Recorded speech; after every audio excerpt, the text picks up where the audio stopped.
दोस्तों, आप सभी लोग जानते हैं कि 13 सितंबर 2024 यानी शुक्रवार के दिन भाद्रपद मास की दशमी तिथि पड़ रही है दोस्तों। और दोस्तों, ये वो दशमी तिथि है जो भाद्रपद महीने में पड़ने वाली सबसे बड़ी दशमी है, क्योंकि यह शुक्रवार के दिन पड़ रही है। और दोस्तों, आप सभी लोग जानते हो, शुक्रवार का अगर सबसे बड़ा कोई उपाय है तो वो एक चुटकी काले तिल वाला उपाय है। तो दोस्तों, इस शुक्रवार दशमी के दिन आप लोगों को इस एक चुटकी काले तिल वाले उपाय को जरूर करना है। बहुत सारे लोग होंगे जिन लोगों ने इस उपाय को ना किया हो, मतलब पूरा साल निकल गया, उन्होंने किसी भी दिन इस काले तिल वाले उपाय को ना किया हो। पर दोस्तों, आपके पास एक आखिरी मौका बचा हुआ है, जो कि 13 सितंबर के दिन है। तो इस दिन आप लोगों को इस वाले उपाय को जरूर कर लेना है। भले ही आपने पूरे साल भर इस उपाय को ना किया हो, पर अगर आपने इस भाद्रपद महीने की दशमी तिथि के दिन अगर इस वाले उपाय को कर लिया, तो आपको इस उपाय को करने का वो फल मिलेगा जिसकी आपने कभी कल्पना भी नहीं करी होगी।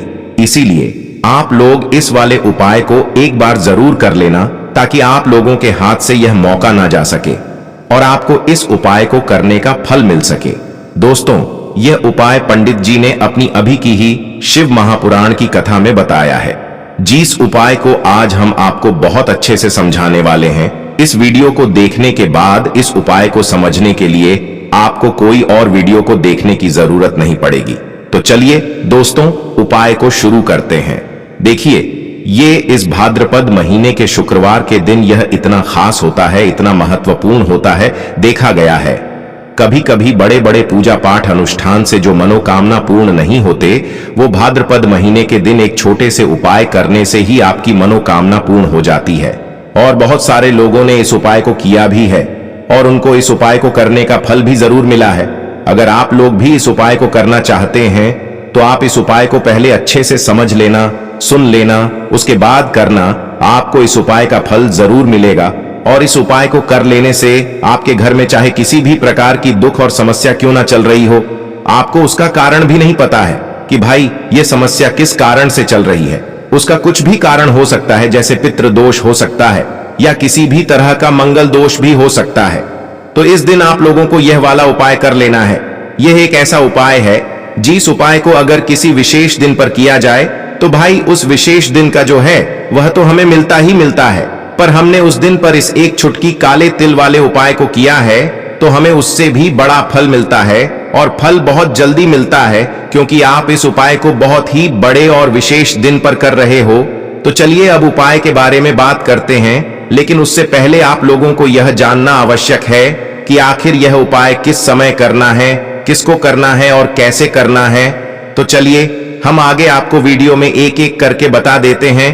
लेकिन उससे पहले अगर आप लोग हमारे चैनल पर नए हैं, तो हमारे चैनल को सब्सक्राइब कर लेना और इस वीडियो को लाइक करके कमेंट बॉक्स में श्री शिवाय नमस्तुभ्यम ओम नम शिवाय जरूर टाइप कर देना। तो दोस्तों, इस एक चुटकी काले तिल वाले उपाय को हमें इस शुक्रवार दशमी के दिन कैसे करना है, किसको करना है, किस समय करना है और कहां पर करना है, ये सारे सवालों के जवाब आपको इस वीडियो में मिल जाएंगे। और जो ये वीडियो देखेगा भाई, उसको एक चुटकी काले तिल वाला उपाय जरूर करना चाहिए, क्योंकि इस दिन काले तिल का भी बहुत ही बड़ा और विशेष महत्व होता है। और जब बात आ जाए 11 काले तिल की, तो ये सोने पे सुहागा वाली बात हो जाती है और ये एक बहुत ही बड़ा उपाय हो जाता है इस शुक्रवार दशमी का। तो अब दोस्तों, इस एक चुटकी काले तिल वाले उपाय को आखिर करना किसको है, सबसे पहले हम लोग वो बात जान लेते हैं। तो देखो, घर की जो बड़ी माताएं बहनें होती हैं, उन माताओं बहनों में से कोई भी एक बड़ी माता बहन इस वाले उपाय को कर सकती है। और दोस्तों, अगर आप चाहे तो अपने घर में से सभी सदस्यों को भी इस उपाय को करवा सकते हैं। अगर किसी व्यक्ति की खुद की कोई मनोकामना है, खुद की कोई दुख और परेशानी है जो कि वह अपने लिए ही करना चाहता है, इस वाले उपाय को तो वह खुद अपने लिए भी कर सकता है। बाकी अगर कोई घर में से ऐसा है जो कि अपने पूरे घर परिवार की सुख और शांति के लिए यह वाला उपाय करना चाहता है, तो भाई वह भी कर सकता है, उसमें भी कोई दिक्कत वाली बात नहीं है। कहने का मतलब यह है कि इस उपाय को हर एक सदस्य भी कर सकता है और पूरे घर परिवार के सदस्य के लिए घर की बड़ी माताओं बहनों में से कोई एक माता बहन भी कर सकती है। माताएं बहनें अगर घर में उपस्थित ना हो या वह यह वाला उपाय ना कर पा रही हो तो फिर घर का कोई बड़ा सदस्य भी इस काले तिल वाले उपाय को कर सकता है, चाहे फिर वह पुरुष ही क्यों ना हो, उसमें कोई भी दिक्कत वाली बात नहीं है। अब दोस्तों, इस एक चुटकी काले तिल वाले उपाय को हमें करना कहां पर है? इसे हमें तुलसी के क्यारे के पास में जाकर करना है। बहुत सारे लोग प्रश्न करते हैं, हर एक उपाय को करते समय क्या हम इस उपाय को घर पर या मंदिर में कर सकते हैं? देखो, तो इस वाले उपाय को आप घर ही करोगे तो अच्छा रहेगा। अगर घर पर तुलसी का पौधा नहीं है तो शिव मंदिर में उपाय को करोगे तो भी अच्छा होगा इस वाले उपाय को। उसके बाद में दोस्तों जो अगला प्रश्न निकल कर आता है वो यह आता है इस उपाय को लेकर कि आखिर इस उपाय को हमें किस समय करना है, सुबह के समय करना है कि शाम के समय करना है? तो देखो, इस वाले उपाय को आप लोग सुबह के समय भी कर सकते हो और शाम के समय प्रदोष काल में भी कर सकते हो। अब अगर आप पूछो कि भाई सबसे उत्तम समय कौन सा रहेगा इस एक चुटकी काले तिल वाले उपाय को करने का, तो हम आपसे बस यही कहेंगे कि इस उपाय को आप शाम के समय करेंगे तो ज्यादा बेहतर होगा। बाकी अगर सुबह के समय भी करेंगे तो भी अच्छा होगा, उसमें कोई भी दिक्कत वाली बात नहीं है। तो अब दोस्तों जो अगली सबसे बड़ी और महत्वपूर्ण बात आती है वो यह आती है कि सुबह अगर हम उपाय को करेंगे तो हमें कितने बजे से लेकर कितने बजे तक के बीच में करना है, और शाम के समय प्रदोष काल में करेंगे तो हमें कितने बजे से लेकर कितने बजे के बीच में करना है। तो देखो, सुबह जितनी जल्दी हो सके आप उपाय को करने की कोशिश करना। बाकी अगर किसी कारणवश लेट भी हो जाओ, थोड़ी देर भी हो जाए तो 10 या 11 बजे तक भी आप उपाय कर लेना, पर 12 बजे से ज्यादा देरी ना हो, ठीक है? इस बात का ध्यान रखना। उसके बाद में दोस्तों अगर शाम के समय प्रदोष काल की बात करें, प्रदोष काल का जो समय होता है वो शाम के 6 बजे से शुरू हो जाता है। मतलब शाम के 6 बजे से लेकर 7 बजे के बीच का जो समय होता है यह समय प्रदोष काल का समय होता है। पर अभी जो मौसम चल रहा है इस मौसम में जो है शाम बहुत देरी से होती है, तो आप इस उपाय को 7 या 8 बजे के बीच में भी कर सकते हो। मतलब शाम के 6 बजे से रात 8 बजे के बीच में आप कभी भी इस वाले उपाय को कर सकते हो, उसमें कोई भी दिक्कत वाली बात नहीं है। परंतु शुक्रवार के दिन कोशिश करना कि समय के अंतर्गत ही कर लो। किसी कारणवश ना कर पाओ तो थोड़ा देरी से भी कर सकते हो, आपको उपाय का फल जरूर मिलेगा। तो चलिए बात करते हैं हमारे पहले उपाय की। देखिए, इस उपाय के लिए आपको 2 दीपक लेने होंगे। दोनों ही दीपक आप मिट्टी के भी ले सकते हैं और दोनों ही दीपक आप शुद्ध आटा मढ़कर उनके भी तैयार कर सकते हैं। अब दोस्तों दोनों ही दीपक के अंदर आपको शुद्ध घी का प्रयोग करना होगा और एक दीपक के अंदर आपको गोल रुई की बाती का प्रयोग करना होगा और एक दीपक के अंदर आपको लंबी बाती का प्रयोग करना होगा। लंबी बाती वाले दीपक के अंदर आप मौली वाला जो धागा आता है कलावा का, उसकी बाती का प्रयोग भी आप लंबी बाती वाले दीपक के अंदर कर सकते हैं। देखिए, 2 दीपक वाला ये चमत्कारी उपाय केवल शुक्रवार की रात्रि में ही किया जाता है, इसीलिए आपको इस उपाय को बहुत ही ध्यान से समझना। इसी के साथ में आपको एक चुटकी काले तिल के दाने लेना है और इसी के साथ में आपको मात्र एक चुटकी हल्दी भी लेनी होगी।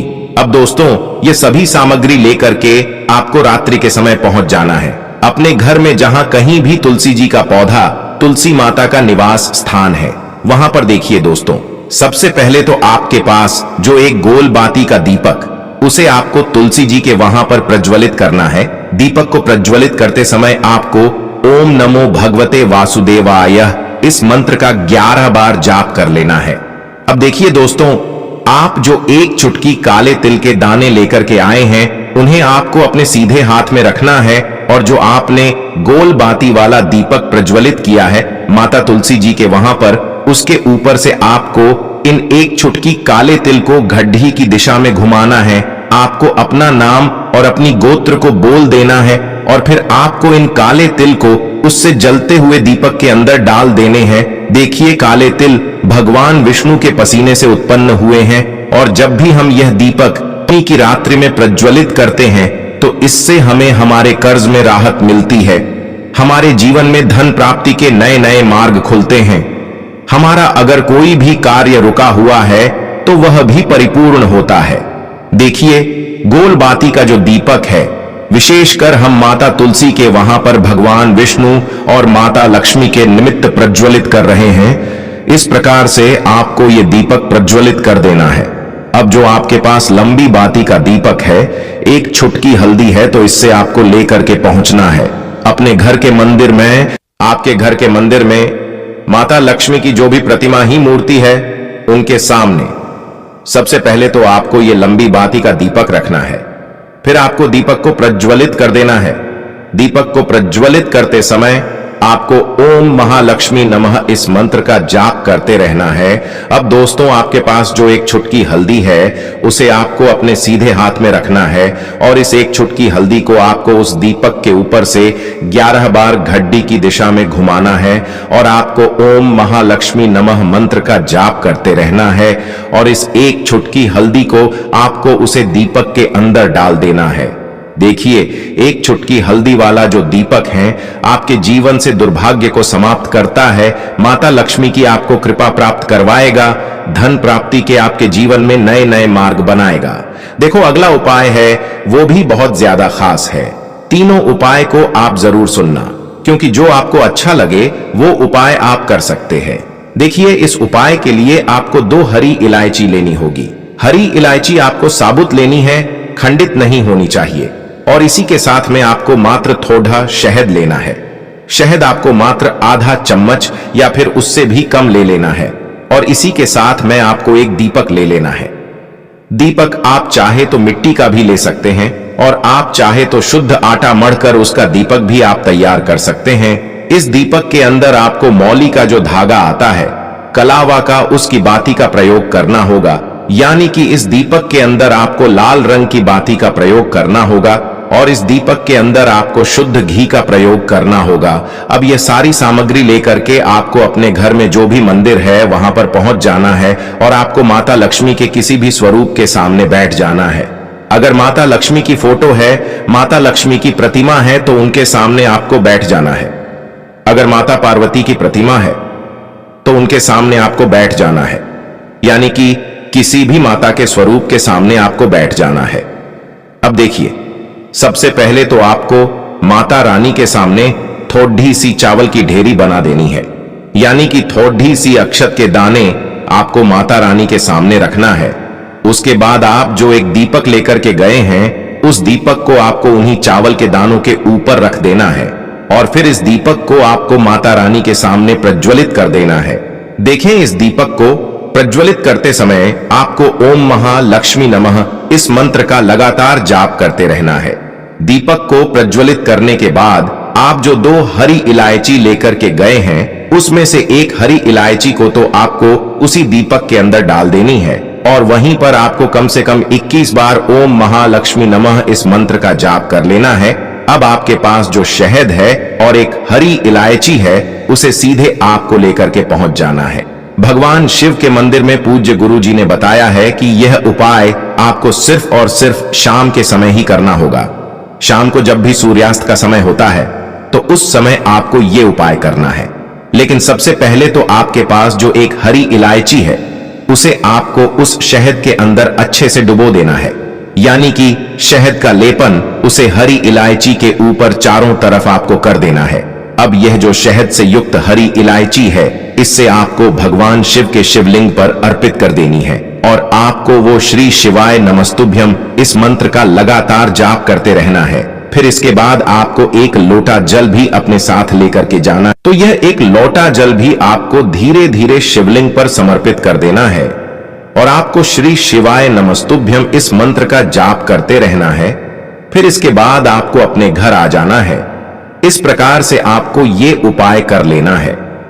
तो चलिए दोस्तों, जान लेते हैं गुरुजी द्वारा बताए गए दूसरे उपाय के बारे में। देखिए, इस उपाय के लिए आपको लेना है 11 चावल के दाने। गुरुजी ने कहा है चावल के दाने खंडित नहीं लेने हैं, बिल्कुल साबुत होने चाहिए। उसके साथ में आपको लेना है एक बेलपत्र।